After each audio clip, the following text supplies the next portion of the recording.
Are you really going to enjoy doing this? Recruiting is one of the most challenging things. But how do you keep everyone happy? Because we have about 4 generations at play in the workforce right now. It's very important to have order, to have processes and procedures. What do you have targeting potential employees? It's never going to be perfect, right? Because we're dealing with people. How are you developing your leadership? How can I help them succeed in their role? How can I get the most productivity out of people? If I'm not producing something, if I'm not achieving something, then there's something wrong. Your patience is admirable.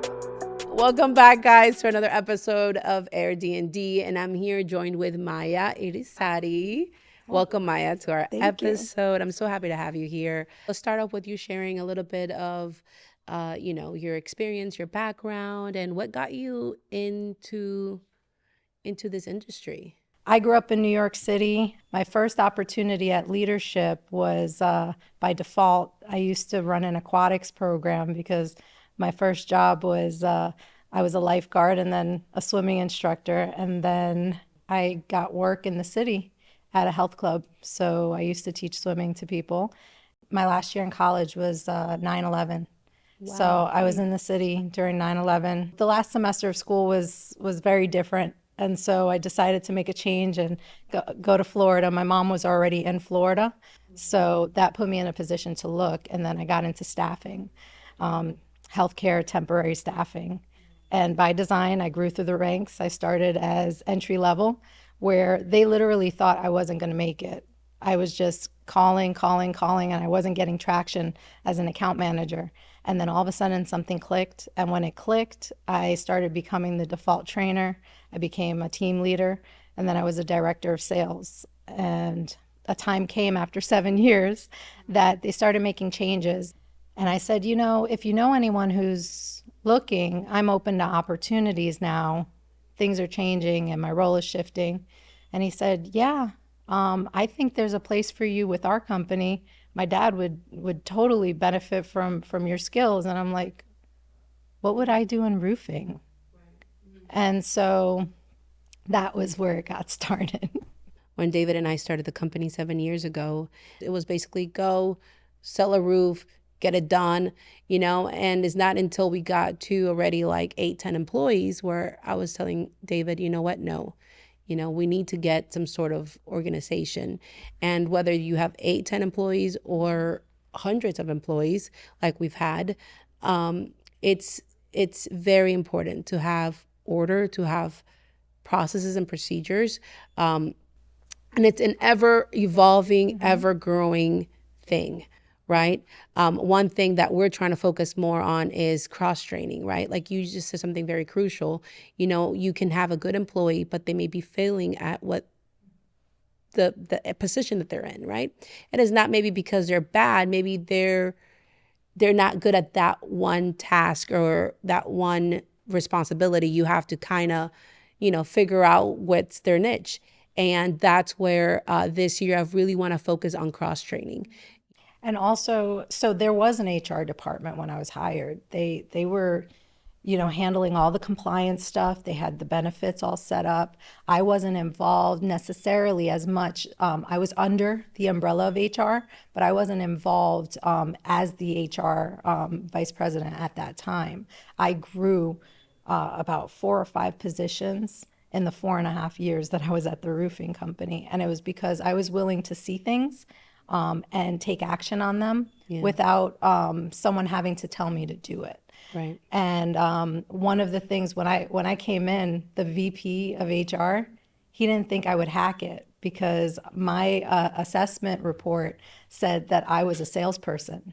So he couldn't believe that they were hiring someone that had a sales profile to come in and have the discipline and analysis to document. But you're a woman. So you can do anything. Woman. It's funny because I'm telling David, we should hire saleswomen because I struggle, like the fights that I have with my sales reps sometimes, I'm like, and it's stupid stuff, right? They're incredible salespeople. They can go out there and sell anything. But just it's the small things like documentation, uploading this, notation, because things that, comes easier to women because, we can multitask. They forget to upload, a takedown and all this stuff. So I'm like, I want to try. I'm going to correct you there. I don't Okay. believe in multitasking. And Okay. I used to have employees that would work for me and they would see resumes that say multitasking and they're like, oh, brother, Maya's not going to like this one. And Why? it was I'm curious to know your take on because that. it's prioritizing. Okay. It's knowing how to handle competing priorities. And so the thing that allowed me to shift was my ability to work from the staffing career that I had. And in college admissions, I had to interview people and learn. In proprietary education, they had to invest $30,000 a year at that time for their education. What was going to stop them from canceling? How was I going to understand their motivation to really stick it out when things got hard? And the same thing applied when I was interviewing for roles in roofing, understanding their motivation, understanding where their skill set was, and understanding what they did well, and not try to make them better at what they weren't great at. And I think too many people are trying to create something out of someone that doesn't exist, and they're causing themselves so much more strain than if they actually identify what the role requires and interview to that, the behaviors that they're going to do every day. So, Deliana, in your experience, your resume says you've done this. This job requires these behaviors on a daily basis. Then I'm going to look at your facial expression. I'm going to say, are you really going to enjoy doing this? What resonates with you with these kinds of responsibilities that you can walk me through in past experiences and tell me more about how you would be able to shine in this role, Right. so that I don't have to worry about it? That's definitely a very nice and interesting approach to when it comes to interviewing and I've sat through quite a few interviews and it's always like, you get to meet the representative and one thing's on paper and they just sell you their best representative. And then when the job starts, I've had people resign within 2 weeks because they can't handle, the stress or the, dealing with angry homeowners, which is part of the job in most positions. So I like that approach a lot because it's definitely going to uncover the real person. I offer a workshop. It's called How to Identify and Recruit Top Talent. Okay. And in that workshop, it's focused more towards what you're doing on your side of the street, more so than actually attracting the talent, more than sourcing how to source the right people. Because more times than not, most companies, they'll have a position description or a job ad that's out there because they need to recruit. But is it sincere to the responsibilities? Does it really drive home what, in essence, you need the return on investment for that role to deliver? Okay. Because if we're not getting what we need, that's when we have resentment. That's when we start feeling a certain way. And the employee doesn't know any better. Yeah. They just know because they're going to have a different story than you're telling. Right. Their story about it is, however the environment is, or I couldn't do it, or they wouldn't give me the time of day. And then your story is going to be, well, they weren't catching on what we were handing them. So where was the disconnect? Right. And how can we bridge that and understand that from the upfront without wasting time and resources? And remember, there's another person involved in that equation, and that's your other employees, the people who are taking time out to actually train, develop them, taking time away from their productivity to be able to do what they need to do on a daily basis. So this is a training that you provide. I think that I would love for my HR and my managers that actually conduct the interviews to take that training, because again, recruiting is one of the most challenging things. And then sometimes out of desperation, because you need to fill a role, right? You have the need. You hire someone that you feel, okay, well, at least your resume says you fit the position. You really don't dive into, okay, well, do you emotionally, are you able to fit this role? But your resume says you can, and then we're finding ourselves, reposting the ad in a couple of months. And when you hire somebody, obviously a lot of time and investment goes into that. So how can we learn to minimize that, and what type of homework should we be doing on the front end to avoid that? So a lot of what I was doing and how I was thrust into roofing is, so I understood a lot about the grounding work, the foundation, who these people would be working with, how they would be performing their duties. So I usually start with a phone screen method after I have an identifiable job posting that goes off of what a job description, which is more of an HR document for compliance, for reviews. But if you can get that right, the right kind of position description would create your job ad. The right kind of position description will also create the KPIs that you need to sit with them and be able to conduct proper performance reviews and check-ins. And I think some companies, they, instead of doing properly scheduled check-ins, they are doing firefighting. And so they're dealing with, if I have an issue, then I'm dealing with you, or you're fine, I'm not going to worry about it for now. But people need structure. And the more you're able to create that structure and that learning path, the better you'll be. And that's what I learned in the role that I was in. I was given the discretion to be able to create the job description, to create how people were ushered in and screened. And then I also tried to change people's minds, because a lot of people are sorting through resumes, looking online, that there are capable transferable skills. If you don't need a certification for this, why can't someone be interviewed for this role if they don't have roofing experience, or if they don't have certain kinds of experience? And I think that's something essential to what I've had experience doing, because I've worked in so many different industries. I've worked in health and wellness. I've worked in admissions. And in my admissions experience, we were enrolling people for occupational therapy programs. We were enrolling for paralegal programs. So there was knowledge that I was gaining in different industries, that I understood the nuances to how they worked. And then in the staffing, it's understanding the people and how to position a resume on the other end for someone to want to hire them. So then now on the opposite end, I was looking as an employer, what are these transferable skills that I can quickly identify that could be an asset to someone in another department? And not everyone that I decline, maybe for this one role, is not a fit, but I had to keep my eyes open that maybe they could fit something else. Because with 300 employees, there is going to be movement, whether people are being promoted, whether people are exiting. You want to be prepared to have proper bench strength. And we talk about it, but we don't prepare ourselves for it. And part of the learning and development initiative is not only having what that role does, but then having a logical progression for where they can go. And where they can go next would depend on learning specific things. And then if you develop those learning paths and having them have to take those learning paths, like cross training, right?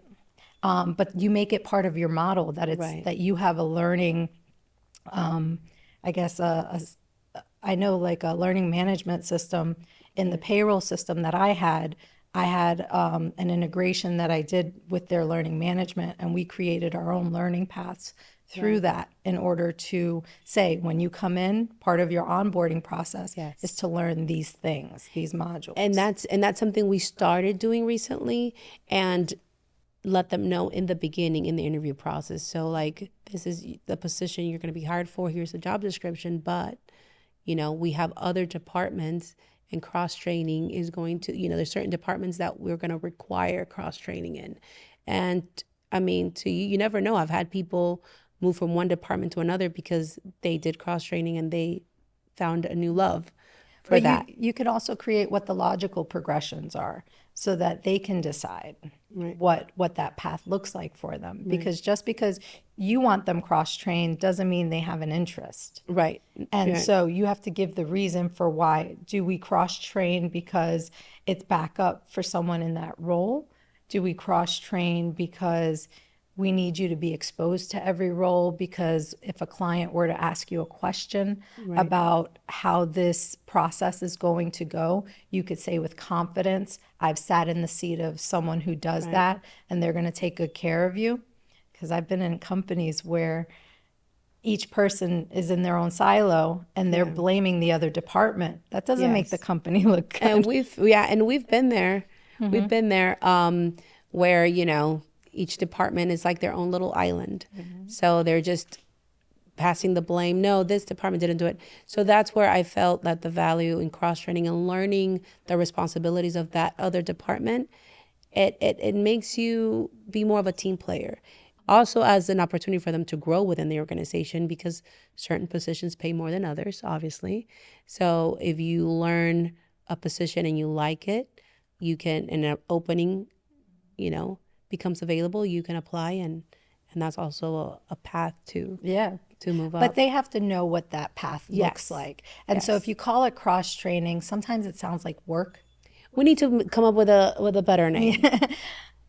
Or something a little bit more like exactly. Your career advancement here, your natural learning professional path. development, something that makes it a little bit more, because it is professional development. And not everybody wants the same things. That is true. So there's a common saying where everyone should be created or treated the same way. No. That's equity. And do we really know what everyone appreciates?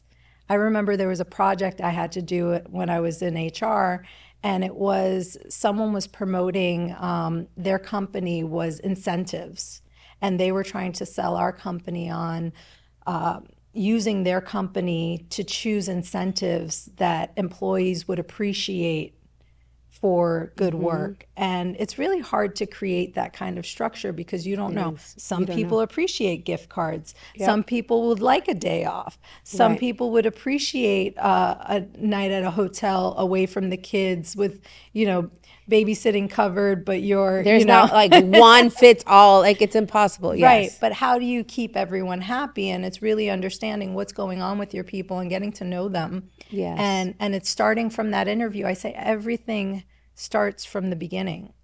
And if you have everything in place with understanding, we have this role for this reason, and this role exists, and this is the impact that this role makes. So how are you coming into this role? How will you make the biggest impact? Not to prove to me that you're worthy of being with my company, but so that we know that in your care, our clients are best cared for and taken care of. Their biggest worry, we talk about in sales, the pain points. Well, do we take the time to understand our employees' pain points?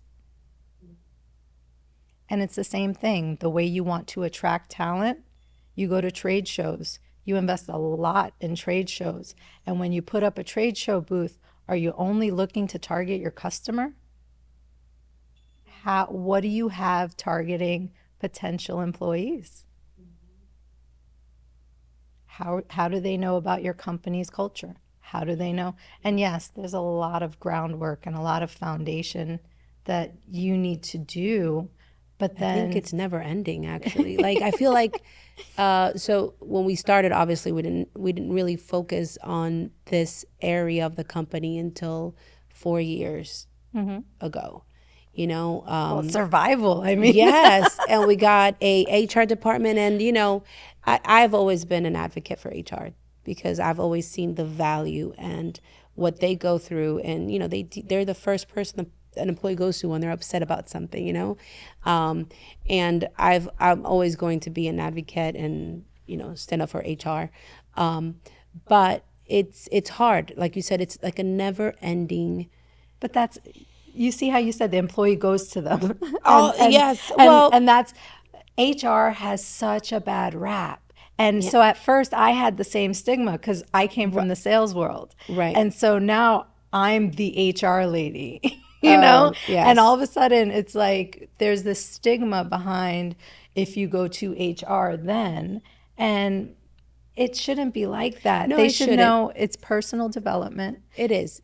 And I feel like when at first, and I absolutely agree with that, because a lot of people, Esther is my current HR director, and people would just like be afraid of her, and she is the nicest person. And it's breaking that stigma. HR is not bad. If she comes talk to you, it's not because you're necessarily getting a write up. It's just, go to her. And I think we've worked really hard in the past 2 years to try to break that stigma down, where you can come to HR for anything. I've had girls go to her because something happened personally and they just wanted someone to talk to. And she's really worked on, I'm your friend. You're someone you can count on, someone you can come and sit down, and you just need 5 minutes to talk to someone. I can be that too. So we really want to make HR, and like you said, break down that stigma of just the police officer of the office. Exactly. And if there's more predictability, that's a word I use a lot.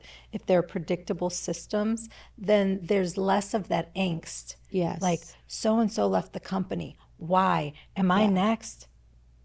They're moving out of the country or out of the state, Right. or they're Yes. they're sold their home, and everyone's situation is different. Yes. But the immediate concern is survival. So the more predictability we create with what their role is supposed to deliver on, if you know how their learning path is going to be, if they know when to anticipate when they're going to be meeting with their supervisor, when they understand their regular performance review timeframes, they can be more excited, more prepared, more able to support the vision that you're creating, because it's aligning with something that they resonate with. And that's the other thing, the aligning with the vision and the values of the company, because that's where people end up getting squirrely. Well, for sure here we do a 30, 60, 90, and then an annual. And the 30, 60, 90 are crucial to kind of tell you, listen, this is where you maybe, there needs improvement, or maybe you need additional training, or what do you need, and then the annual. Because in the past we were just doing the annual, and then at that point, like, is it fair to tell an employee that they've been failing in a certain area after a whole year? At what point is it not the leader's responsibility? Yeah, At what it's 100% the manager's responsibility. Yeah, but it's providing also the managers that guideline, right? Because some managers, each department that we have here in the company has a manager that's overseeing that department, and they're responsible for evaluations and reviews. And Esther is a stickler to, okay, these are the people under you that their 30 evaluation is due, or their 60-day evaluation, and she doesn't stop until she gets that done, because it's also holding that manager accountable. And have you met with this person? Have you shared with them the areas where they need additional training, or you would like to see a little bit more of? So it's the manager's responsibility. My next question is, how are you developing your leadership? Well, yes, that is a good question. We've, especially this year, we did it last year and we're doing it this year. We have monthly trainings that HR puts together, and the managers are required to take. And they have 30 days. So every month there's a training. She sends it at the beginning of the month, and they have until the end of the month to complete it. And then, and they range from like how to do a proper evaluation. What are the questions you should ask in an interview? She puts it together, and each manager, they take those trainings and they get a certificate. So at least we provide that. But like I always say, when it comes to trainings, is whether it's a manager or an employee, the company will, and we're always growing and learning, so we don't have it all figured out, but whatever it is that they need, whatever resource or tool that they need, we'll make sure to provide it. But like in every relationship, it's a 50-50, right? So they also have to do their part, take the trainings, put the time, and for it to work. So a lot of it is acquiring the knowledge, right? So you're doing that in the training, but then there's also the application of the knowledge.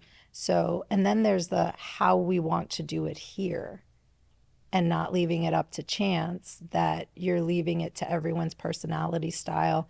And then, you have people, and we have this everywhere, who was your favorite teacher growing up, or you had a manager that you could remember who was just exceptional, and a lot of it deals with communication, who effectively communicates best.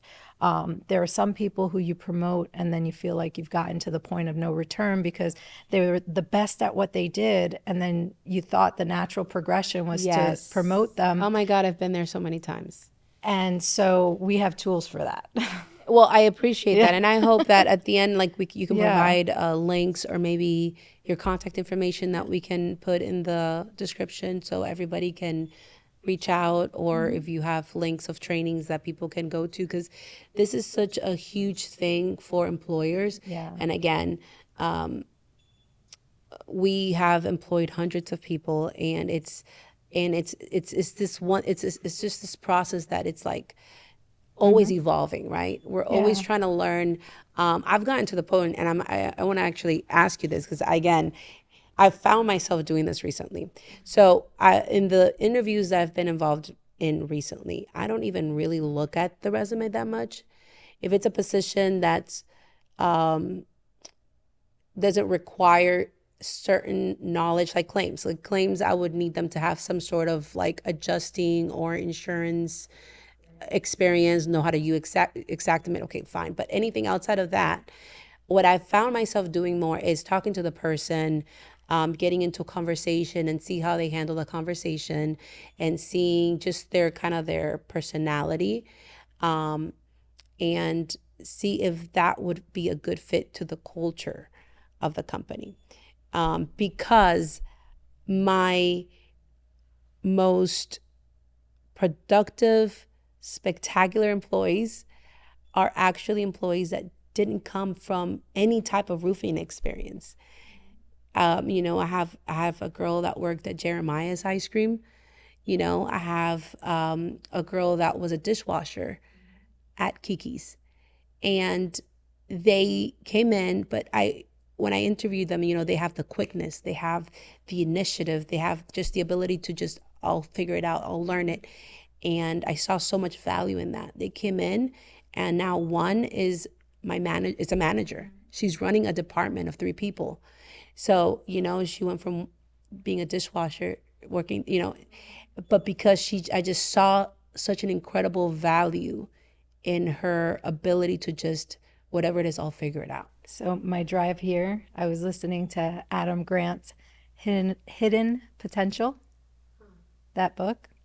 And part of that's what that kind of speaks to, that everyone has hidden potential, and it takes the right person to be able to see that and to encourage them to be able to flourish. So in my old role, my employer may have wanted to say that he put me in a position to be successful, where in my perspective was nobody else wanted to do the work, and I saw the opportunities to do it. And so I did it because it was the right thing to do for the vision that CEO cast But that forward. initiative, that awareness, it's so rare, Maya. Right. It's an awareness that I feel that we're lacking so much of in this new day and age. But how do you inspire it? That's a good question. So it's the questions that you ask. So on the one thing, I was going to go back to the leadership. Yeah. Before you promote, there's an assessment called emotional intelligence. Yes. And it measures someone's, number one, motivation. And that's what he talks about in the book. Right. Motivation to do something. How high or low is that? Right. Their self-regulation, their social regulation, their emotional intelligence, like their ability to Their monitor self-awareness. self-awareness, and the social awareness. So having those 5 things to understand, this is what we need to work through if your potential is there to grow into this role. And we want to give you that opportunity by giving you other responsibilities, but we don't want to hand over that role right away necessarily if it's not going to be fruitful for you, because we would hate to put you in a position where then you're embarrassed among your peers and you don't have an opportunity to go backwards. So having the hard conversations up front, and it goes back to the interview. It goes back to, you said something about the resume. The resume got them in the door, right? So resume is a historical document. And so some people write them well. Now we have AI, and I'm not opposed to AI because I'm not a wordsmith. So I'm a bullet point person. People don't take to me very well if I just talk in bullet points. They think I'm yelling at them. So I am good at prompting properly so that I get the information I need without wasting my time. So I believe in the appropriate place. There's room for that. But there are resume writers too, and people hire them. You don't have to be a resume writer to get a job or to showcase your skills. You just acknowledge that you don't know how to write a resume or you don't know how to sell yourself. That shouldn't be shamed. But at the same time, it is a historical document, and you do take reference to what they've done before. But there are 3 documents I like to use, and that's their resume, the job description, and the behavioral assessment. And I'm certified through as a value-added associate with TTI Insights, Success Insights, to produce these assessments. And one of them is the emotional intelligence. So the other one for the interview I like to use is their form of the DISC assessment, but I use a more robust one, which allows you to understand value to the organization, how to communicate, how not to communicate, what potentially stresses them, what energizes them, and what drives them. And so we understand, are they task oriented? Are they people oriented? So when I have a report, it's not a, aha, let me typecast you in this interview. It's a, your historical data says this about you. The report says that you took this assessment, says that you behave this way, and this excites you, or you're not happy in these kinds of situations. Well, this job description, it requires that you perform these behaviors every day. How do I know by offering you a position, you won't be stressed out in that role? Provide me with historical data where you've had an experience that you can walk me through that can make us both happy with this relationship moving forward. Beautiful. And that's a test that you that we administer before they start, because it's not, like I said, you're not trying to see a profile per se. You're trying to understand people's behaviors. Right. Yes. And if you can question them on a behavioral interview in a way that allows you to be more deliberate about how you show up on an interview, it allows you to get the essence of who they are. So for instance, if you need them for a role, you have those people, right? We're doing a volunteer service thing, and you have the people who are like, oh, I have to do this after work or on a Saturday. And then you have the people who are like, where can I help? What can I do? Yes. So identifying who those people are, those are questions you ask. So what kind of social organizations are you a part of? Do you volunteer anywhere? Are you passionate about anything? That's amazing. Are you... You know, do you have this? Is this like a? This is something I coach people on, and I teach them. But I don't have a document with all these questions. Coach me, and I need to get you to meet Esther, my HR director, and we need to get this happening because it's huge. We're like in a day and age where like now everything is. We have to be super walk on eggshells. And you have to be careful how you ask this, how you do this. And that fear, or I don't want to say fear, but that caution, we take it into the interview, right? So that's hold us back. And I've seen certain of my managers like failed, like they don't ask the right questions because they're scared of how that's going to, be taken by the person. And I'm like, well, We'll just find out then when we hire them if they're a fit or not. Well, there are certain rules when it comes to the law. Whether they're male or female, it shouldn't be a problem. Whether they could perform the role or not, I don't have any stigmas about that. But I think there is a stigma about the different generations that we have right now, because we have about four generations at play in the workforce right now, and there are different upbringings that fall in the back of our minds, and so we need to focus on who's really relevant in our workforce, and that's the up and comers. So how do we want them to be inspired to be in the trades? Because that's what's critical right now. There's so much technology, and there's so much of the ability and attraction and allurement to not have to do that physical labor.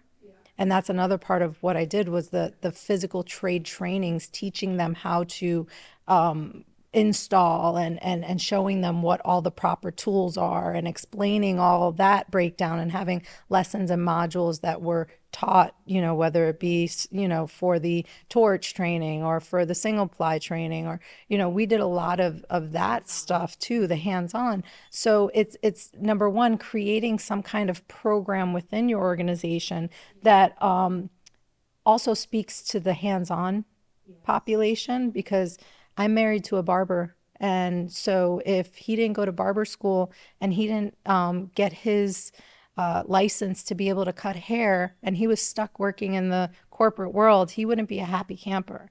And even still, he went from working at barbershops to, we own our barbershop for the past 12 years. And we even created a shave product. But on top of that, by being the person who he is, he ended up working with a product line that was a clipper company, and he's an educator, and he goes out and he does trade shows and beauty shows, and he's a platform artist, and he's doing education nationwide, where he could have just said, he wouldn't know about an opportunity. So we have to show people, here are the opportunities for your growth and for your capabilities here. But this is what we have going on. Now, how do I attract you? By asking questions about you and what's important to you.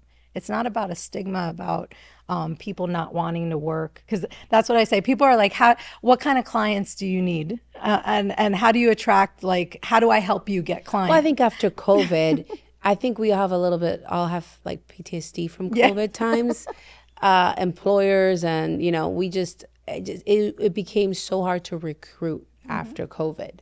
And because people want to work from home. Or just didn't want to work at all, but they still wanted a paycheck. So it's like, so right. And so I just think it's understanding their motivation. Again, going back to the beginning, and when you're asking them the questions, you have to understand what matters to them.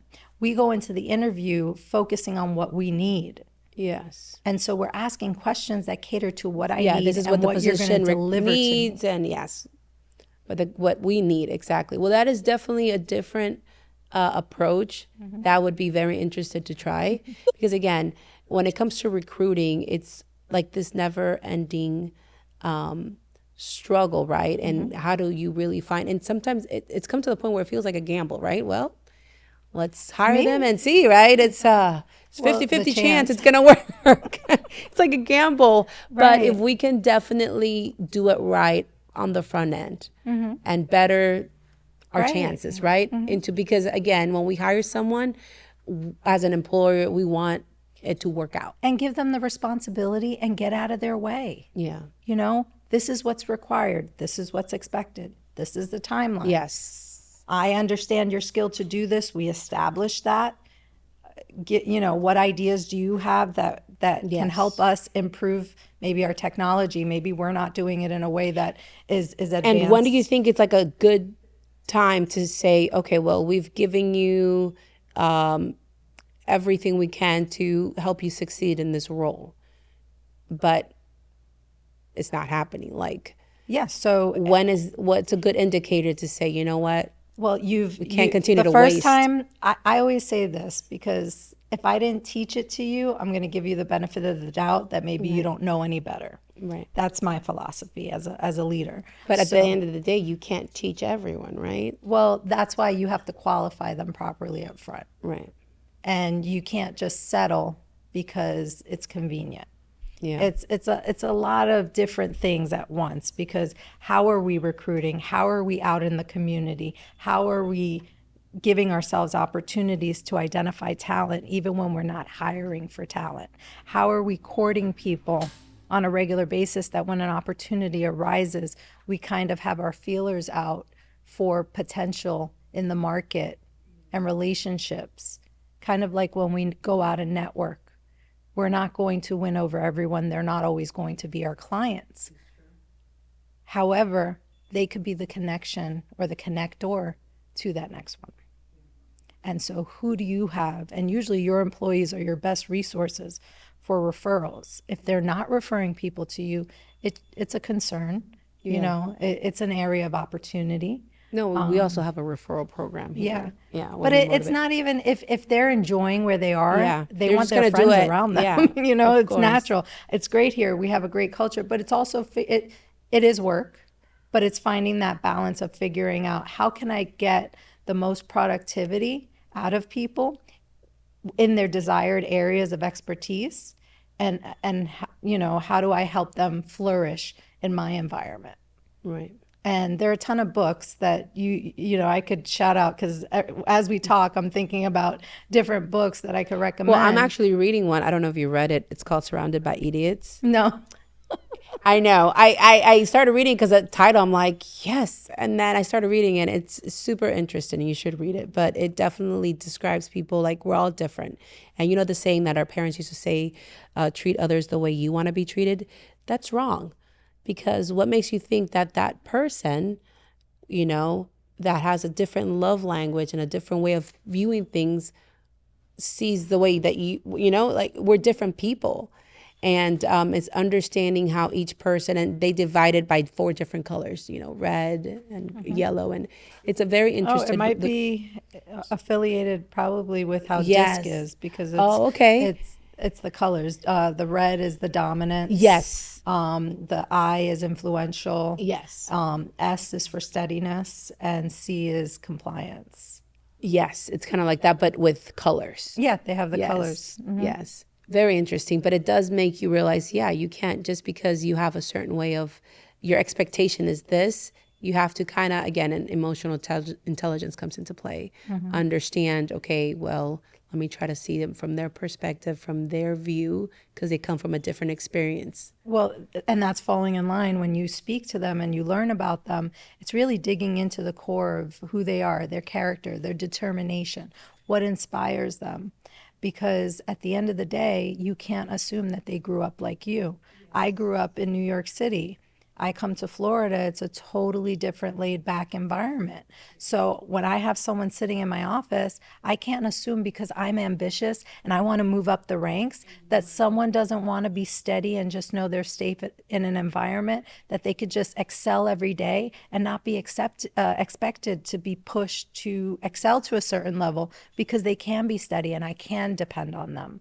And, you know, I think the more, and part of the COVID or pandemic issue is the fact that people were in fight or flight for so long in the workplace that they were pushed to a level of unsustainable work. And so your peak, your highest point, employers were expecting that you stayed at that level. And that's where burnout occurs. So people are like, if I can produce at this level, I'll even take a pay cut. I don't have to leave my house and I'll be fine. They're not excelling to their potential. It's a level but they of could travel. Yeah, they complacent. Could, yeah. Whatever.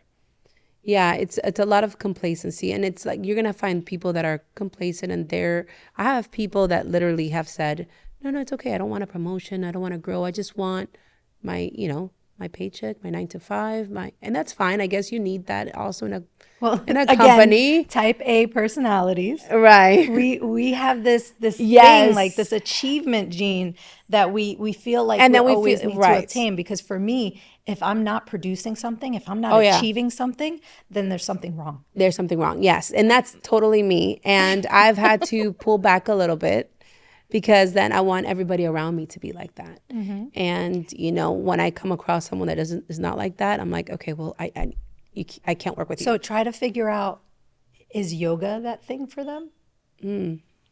How can I incentivize them through some kind of stipend to support their extracurricular activity?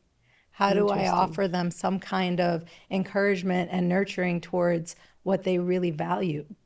That's an interesting And point. then they want to produce or give you ideas, but do they have leaders that shut them down and don't let them express their ideas and kind of make them feel like they can't do more because they've been limited, and when they've tried to contribute, even though they don't want to grow, their ideas haven't been embraced. And that's why, to me, I've always felt it was very important for employees to, at some point, connect with HR directly, because even though everyone has a manager they report to, if they ever feel like that manager is no longer that support system or that coach or that person they can go to, they can just bypass them and go straight to HR. Yeah, but again, it's that stigma, right? Because I don't want, because there's been many times where, you have managers, and as much as you try to spend time with them and make them, this is the culture, this is the vision, like you're in a leadership position, you have to align. These are people, right? Yeah. They're not robots. Well, so they will go and do, and, it's opportunity. It's opportunity for development. It's also the perspective that we deliver the information on. So you don't want them to think, go to HR because maybe your manager is not. How about, I used to have a woman who would come to me and she's like, Maya, I'm feeling down. I need you to give me a checkup from the neck up. And I'm like, all right, let's have a talk. And then she'd have me look at her disc and she'd be like, I'm feeling like this and I feel like that when I have these interactions. And then I'd start working with her on areas that she could feel like she's actually being validated and she's doing the right thing or is on the right path to her own success. And her manager used to get frustrated. Why was she in HR? Why was she in Maya's office? And I was like, we're having a growth conversation. I've had managers I'm say, your ally. I'm helping you. Yes, your and it's team a to be struggle. better. I've had managers complain to me, why is she or he going to Esther, not coming to me and being offended by them? I'm like, well, no, I mean, listen, that's what, and you should see that as a good thing. I feel like HR is an ally.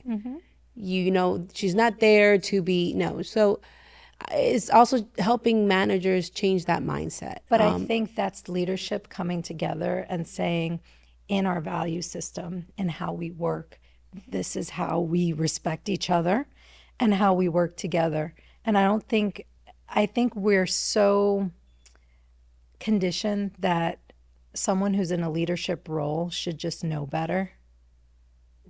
And we kind of neglect that because we're so caught up in all of the fires that are going on.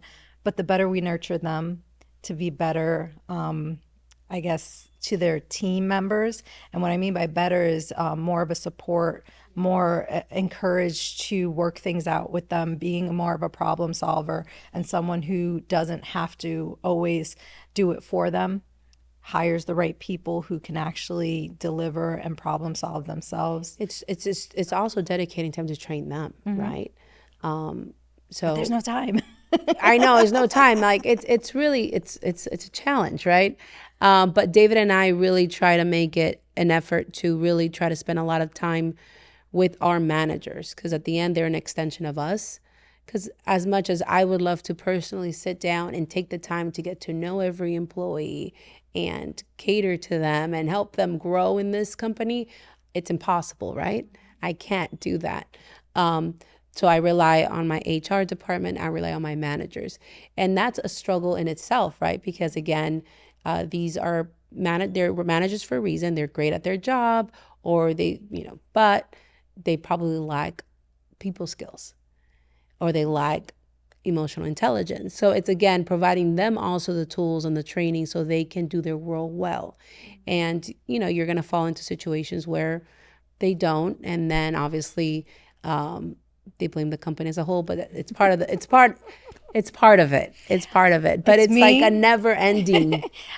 If I chose to be in charge, I have to take all the accountability and onus, the good, the I bad, know. and the ugly. I know. And that's the great part of being independent. That's the great part of nurturing a team. Yeah. It's watching the growth, but also having the care. And then, so again, starting from the beginning, sourcing people that have a want to be a part of something bigger and want Yes. to make a contribution, not to just do a job, to perform a duty. Yes. Like, what is meaningful to you? To me, we have been, and especially this year, I work really close to HR. I mean, she's like the one person that I talk to every day.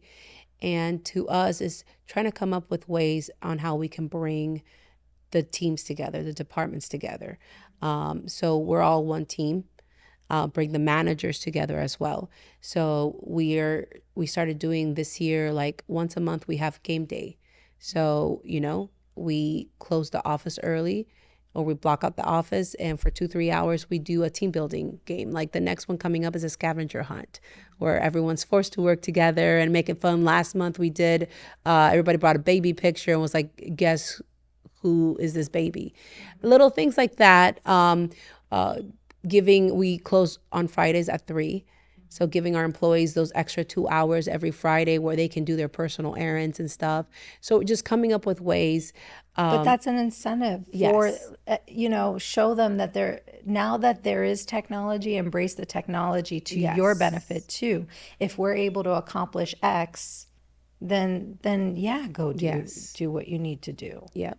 You know, Absolutely. why not? If you're able to get it done and to standard. Yeah. But I can't be here controlling you or worrying about you sitting in a seat. Now, Yes. working on a roof is a different story It's a because you have to different story. physically be there and you have to make sure it's Exactly. watertight, and no AI until I can see it is Yeah. able to go up there and perform that yet. Right.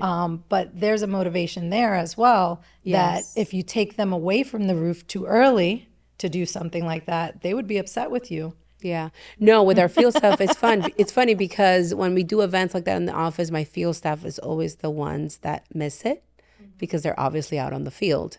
So with them, we provide different types of little things. We do things on the weekends, fishing trips, or we do, about 2 weeks ago, we went out shooting, so target practice. So we do different stuff because we know that they can't make it to the in-office little incentive events that we put together. But again, it's finding ways, and I always get stressed out again, super type A, I wish I could control everything. And again, spend time with everyone is impossible. But what I've been telling myself, the therapy I give myself is, it's never going to be perfect, right? Because we're dealing with people. And That's the variable, people.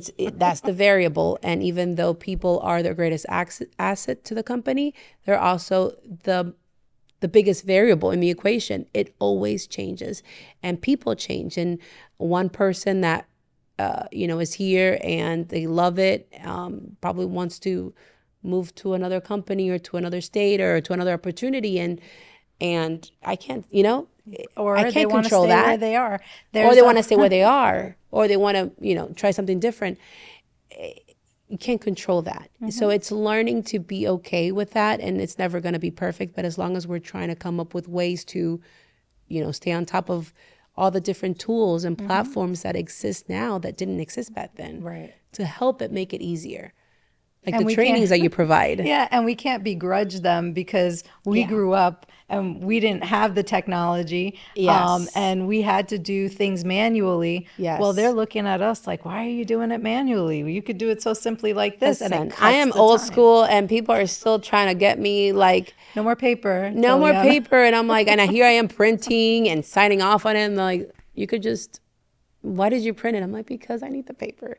Yeah, I'm old school, but yes, I get what you're saying. Yes, and I love it because a lot of our workforce is very young. Actually, a lot of my managers are young. They're in their 20s.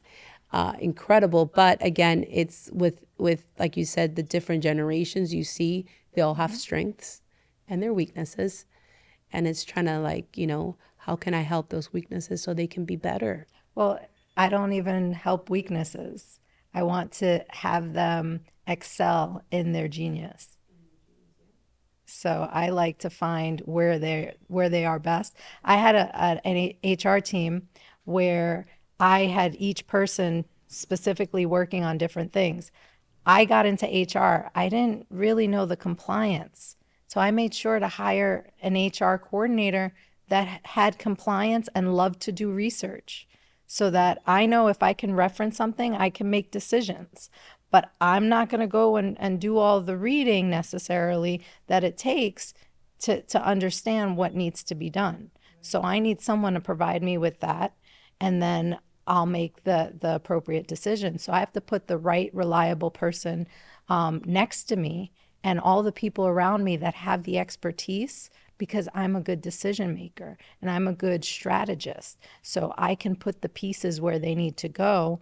Why do I need to do all the research and take the time consumed to doing it when we can get there faster together? Yes. And we can work as a team to achieve a result. So for companies out there like me who, again, the never ending struggle of recruiting, trying to figure out, am I hiring the right fit for the company? And then once they get hired, how can I help them succeed in their role? The tools that you provide. So tell me a little bit about what you do and the resources and tools that you came up with to help companies like me, and how can we get access to that? So on every platform, my handle is Solutions by Maya, and my name is Maya Irizarry. And my website is sbmgo.org. And I made it a .org because I like to be helpful and provide support more like a coach. And I didn't feel like .com was for me. So .org, that's who I am. I'm an organization to support people. And but I am for profit. And I provide services in areas of coaching. One of the services that I offer is to help people understand and identify the people fit. I also have clients that I work with that are type A personalities, want to get what they need done, and they need me to bridge the communication to their employees in a way that gets them to excel, but doesn't require them to have to do it and get frustrated. So they'll download on me, Maya, I need this.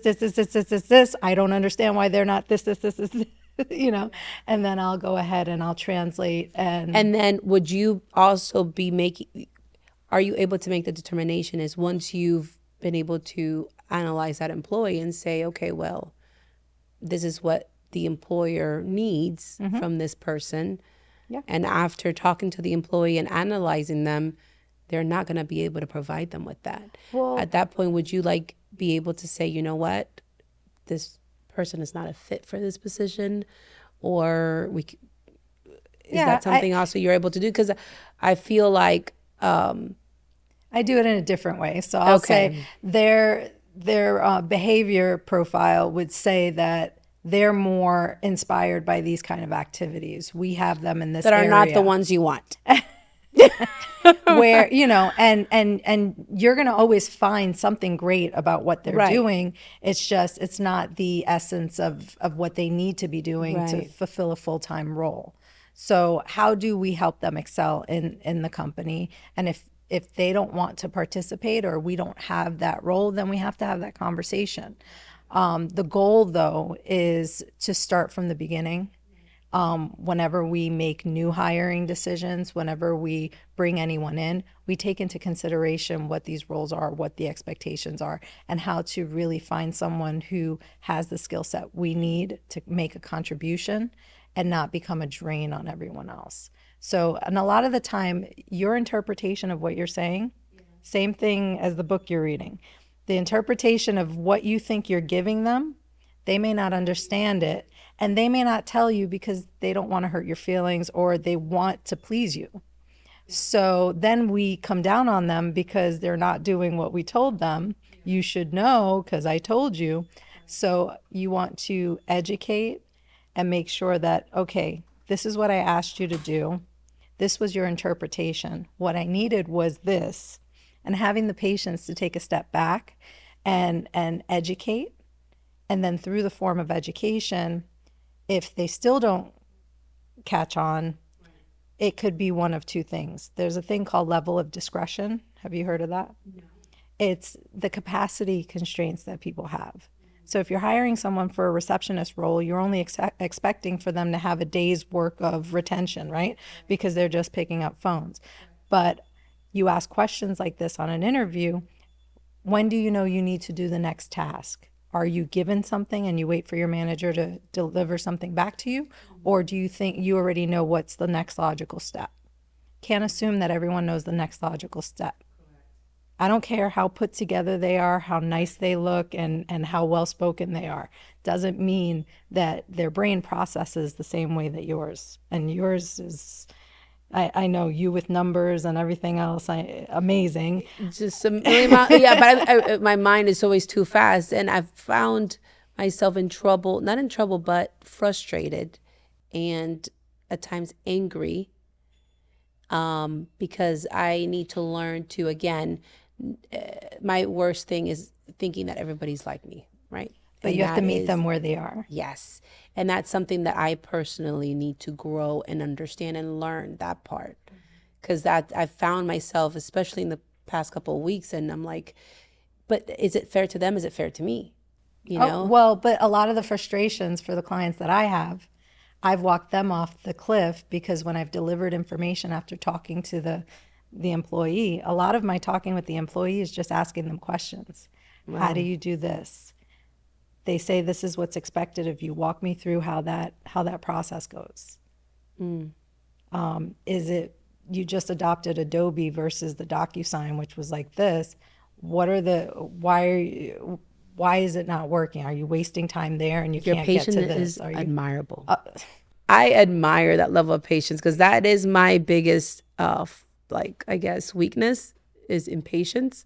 And again, as we get older, and I have 3 little kids, so it's like, you know, your life also teaching you patience, and but it's just it's a daily thing that I struggle with. Well, I struggle with being present in the moment because, like you, I'm 10 steps ahead. Yes. So I have to consciously remember that and be present and remind myself of who I'm in front of and who's my audience. And I can't expect that they want the same outcome that I anticipate. So I need to ask that question. What do you hope to gain from this experience? That's beautiful. You know what? Maya, and I don't care how big companies are or how small they are, like especially in this new workforce and this new environment, like we need to learn these tools and these resources. And I personally am interested. I need it. So definitely I would love for you to give my team like your information, like your website, where people go, where do they sign up, where can they get information, pricing, all that. And obviously I need that as well because it's not easy. And again, this is your area of expertise. I learned so much today. The work is not hard. Like what we do here, the roofs, the work we do, to me, the numbers, the papers, the workload, that's not hard. The challenging part of my day is the people. Communication, getting what I need from people, getting those tasks for them to complete those. That is, so I find myself, a lot of my time is wasted on babysitting or policing.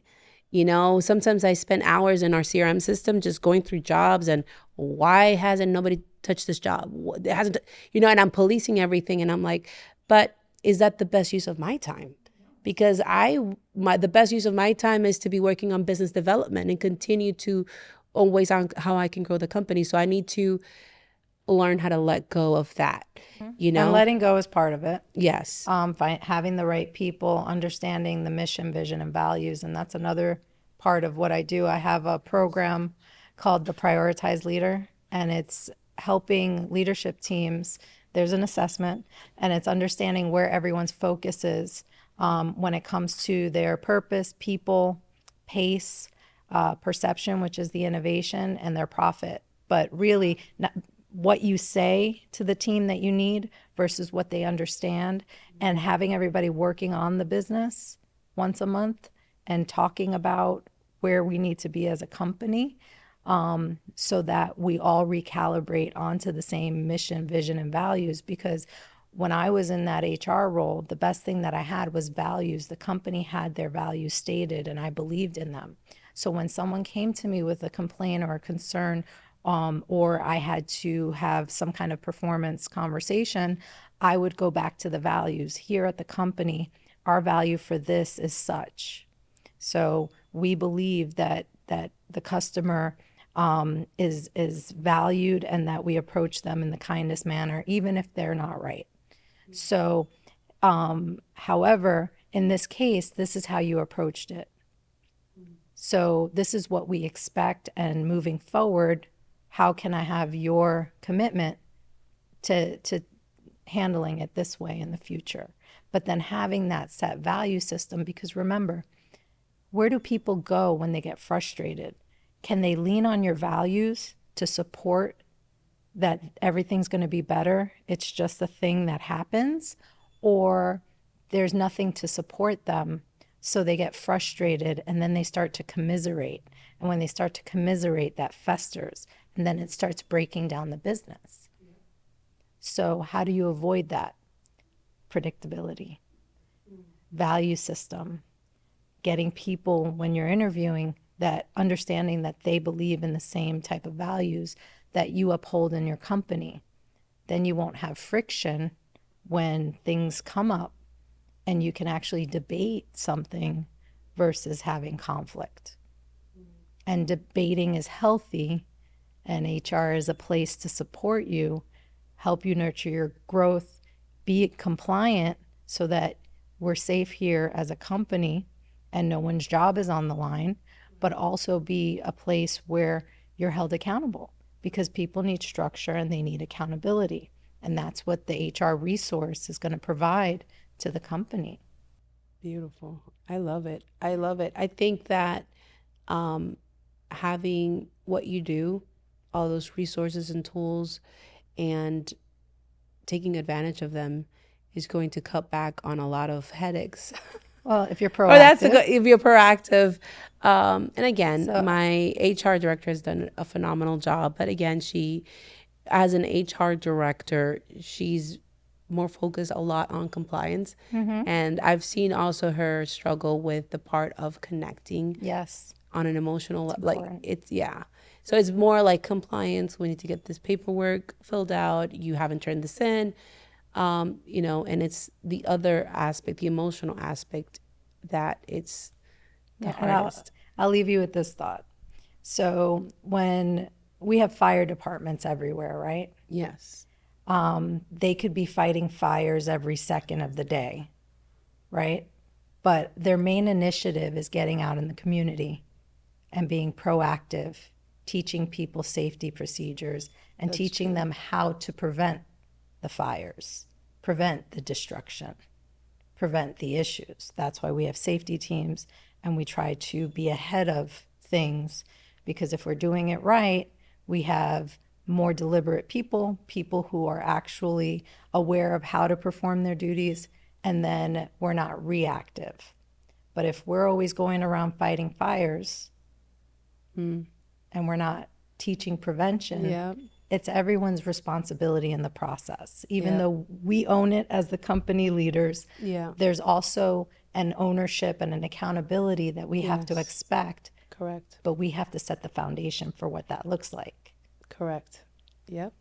And if we do that, I guess, invest that, right? It's an investment. Invest the time to do that, then It'll pay back dividends. exactly. Exactly. I love it. I love it. I want to definitely congratulate you for Thank you. what you're doing. I'm telling you, you're helping companies, you're helping people. The skills that you talk about sound easy, but they're not. It takes time, and people are impatient. So Yes. when they don't see instant results, it's hard. Well, If you like this episode, guys, go ahead and comment below, share it. I'm interested to hear your stories, as whether you're an employer or whether you're an employee. I want to hear your stories, the struggles that you've had to go through when it comes to interviewing, move up to the next level, get a promotion if you want. So I want to hear those stories, and I want to read those stories. And whoever we have the most interesting story or comment, you can win a copy of the book, The Leadership Code, which Maya highly recommends, and also a chance to get a free consultation with her and her firm. For sure, I will be getting Maya to help us here in our company, and I feel like everyone can benefit from the tools and resources she shared with us today. Again, people are the biggest asset in a company, but they're also the biggest variable in the equation of, a company and the success of a company. So understanding how people work, understanding how to communicate with people, it's not easy. It sounds easy. It sounds simple, but it's not. So that's what Maya here does every day. And she's done it for years successfully. So I'm excited, Maya. And I hope this is part one. Hope to be able to sit with you next time you're in the Central Florida area.